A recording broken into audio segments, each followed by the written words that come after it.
You know, there is just something about a chicken drumstick that will do it for me every single time. It is so budget friendly. There are a lot of stores that I can actually get chicken drumsticks for about $1.69 a pound. Chicken thighs are about the same as well. I want to say the most I've paid so far is $2.69 per pound. And I believe that's what these chicken drumsticks are priced at right now. But that was just a convenience purchase for me. I did get them from Publix, opposed to getting my usual Purdue drumsticks or bone in skin on chicken thighs from Target.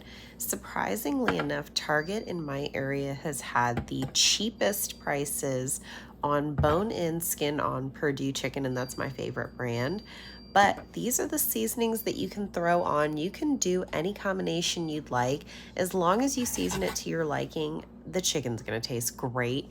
So you're gonna soak that chicken in, I would say, for about 30 minutes, and that's gonna really impart some nice flavor. It's gonna clean it up a little bit, freshen it up, and it's gonna make it a little bit easier to season.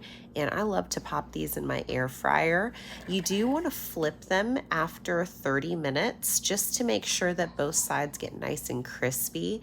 And while all of that's cooking in your air fryer or oven, you can go ahead and start on the rice.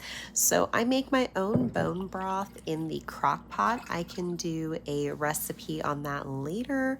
I do 1 cup bone broth, 2 cups water.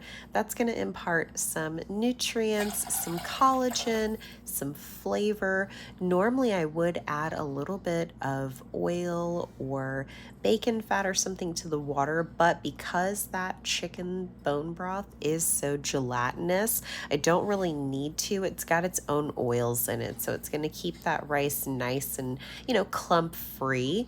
So I'm going to make a homemade yellow rice. I season my rice differently almost every single time I cook it, unless I'm making just plain white rice. So this is tonight's version of yellow rice, and I'm gonna serve that with my chicken drumsticks. I do end up serving this with a little bit of mixed frozen vegetables. It's just a medley of green beans, carrots, peas, and corn. That is one of my favorites. It's super basic, very old school, but there it is there. I add a little bit of butter, salt, and pepper to those veggies.